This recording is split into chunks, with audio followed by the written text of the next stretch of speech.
जी अस्सलाम वालेकुम। आज की वीडियो में हम डिस्कस करेंगे, आप अगर इनकम टैक्स में रजिस्टर्ड हुए हैं एफबीआर के साथ और आपने रिटर्न फाइल कर रहे हैं, या आपने किसी स्पेसिफिक ट्रांजेक्शन के लिए खुद को रजिस्टर किया था, जैसे आप प्रॉपर्टी परचेज करना चाह रहे थे, तो आपको ये पता चला कि फाइलर बन के अगर आप प्रॉपर्टी परचेज करेंगे तो आपको टैक्स में रिडक्शन मिलेगी, आपको फायदा होगा। तो आपने अपना एनटीन बनाया और रिटर्न फाइल कर लिया और आप फाइलर बन गए। या फिर आप गाड़ी वगैरह परचेज करना चाह रहे हैं, तो फिर उस केस में भी आपको फाइलर अगर आप हैं तो आपको फायदा होता है।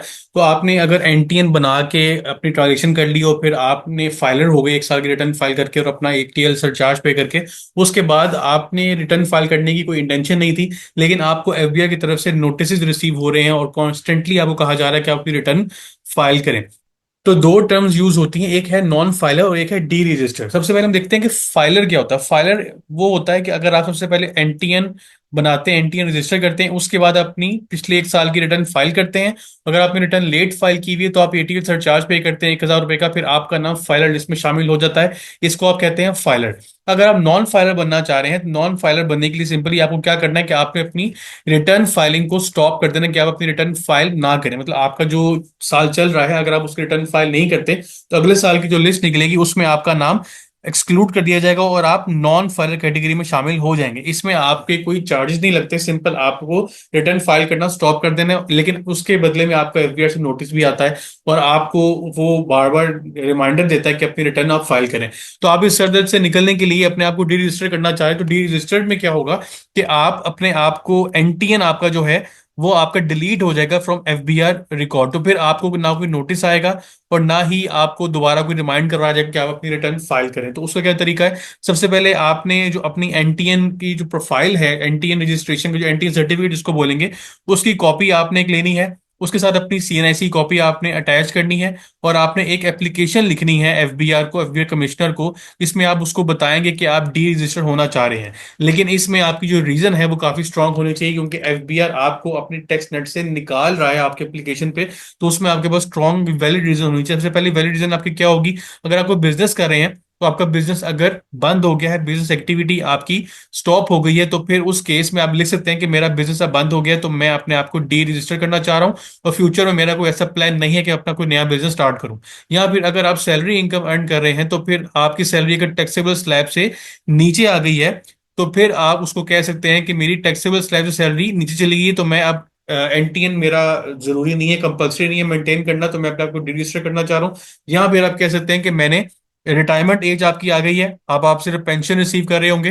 तो पेंशन अगर आपकी इस एक थ्रेशोल्ड से 50,000 मंथली से अगर कम बनती है तो फिर उसमें आपके ऊपर टैक्स अप्लाई नहीं होता, तो फिर आप उस केस में भी उसको कह सकते हैं।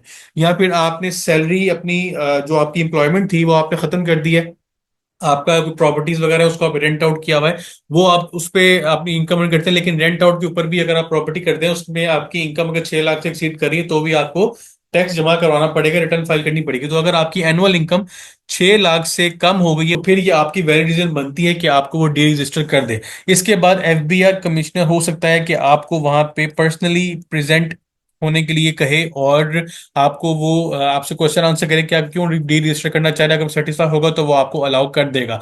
अब आपको कैसे पता चलेगा कि उसने सिस्टम में बैक एंड पे आपका नाम डी रजिस्टर कर दिया है, मतलब आपका एनटीएन डिलीट कर दिया है? उसका तरीका क्या है कि आप आईआरएस के ऊपर जाएं और सबसे लास्ट में जाके यहाँ पे आ रहा होता है ऑनलाइन वेरिफिकेशन। इसमें आप ऑनलाइन वेरिफिकेशन में अगर जाएंगे तो आप सबसे पहले अगर लिखते हैं सीएनआईसी, सीएनआईसी मैंने एंटर किया, डेट मैंने लिखी आज की, और ये सिक्योरिटी चेक मैंने यहाँ पे एंटर किया। उसके बाद जब मैंने वेरीफाई पे क्लिक किया तो मुझे वो यहाँ पे कहेगा नो रिकॉर्ड एग्जिस्ट। का मतलब क्या है कि आपने जो सीएनआईसी नंबर लिखा है उसके अगेंस्ट कोई रिकॉर्ड एफबीआई के पास नहीं है। इसका मतलब यही होगा कि आपका एनटीएन या सीएनआईसी नंबर जो एफबीआई के रिकॉर्ड में था वो डिलीट कर दिया गया है। अब यहाँ पे अगर मैं कोई और सीएनआईसी नंबर लिखता हूँ जो एफबीआई के रिकॉर्ड में मौजूद है, तो उसके अगेंस्ट मुझे वो कोई ना कोई रिकॉर्ड लाजमी शो करेगा। ये मैंने एंटर करके वेरीफाई पे क्लिक किया तो यहाँ पे देखिए मेरे पास रिकॉर्ड उसने शो कर दिया कि ये एक फाइलर है और इसका डाटा एफबीआई के पास मौजूद है। तो ये एक तरीका है कि अगर आप एप्लीकेशन लिखें उसके बाद आप उसको फॉलो अप किस तरह कर सकते हैं, सिस्टम पे जाके आप चेक कर सकते हैं कि आपका एनटीएन एफबीआई का रिकॉर्ड से डिलीट हो गया है या नहीं हुआ। तो ये एक ब्रीफ वीडियो थी रिगार्डिंग एनटीएन डी रजिस्ट्रेशन या एनटीएन डिलीट किस तरह कर सकते हैं एफबीआई की वेबसाइट से। इंशाल्लाह नेक्स्ट वीडियो में नए टॉपिक के ऊपर डिस्कशन होगी। अपने ध्यान रखिएगा। अल्लाह हाफिज़। मैंने अपने व्हाट्सएप पे चैनल बनाया है सीए पैकेज शेख के नाम से। इसमें जितने भी रीसेंट अपडेट्स हैं वो आपको एक्सक्लूसिवली यहाँ पे अवेलेबल होंगी, रियल टाइम पे आपसे शेयर की जाएंगी। उसके बाद वीडियो में जो भी मैं डिस्कशन करता हूँ उसको मैं पहले ही ग्रुप में बता दूंगा इंशाल्लाह कि जो आज हम डिस्कशन करेंगे वो किस टॉपिक के ऊपर होगी। उसके अलावा जो भी नई अपडेट्स आएंगी वो इस चैनल के ऊपर आपको उसके लिंक्स या डॉक्यूमेंट्स आपको अवेलेबल होंगे। तो आपसे रिक्वेस्ट है, मैंने लिंक इस चैनल का डिस्क्रिप्शन में ऐड कर दिया, आप उसको जाकर फॉलो करें ताकि आप रिसेंट अपडेट्स के साथ इन टाइम अपडेटेड रहें।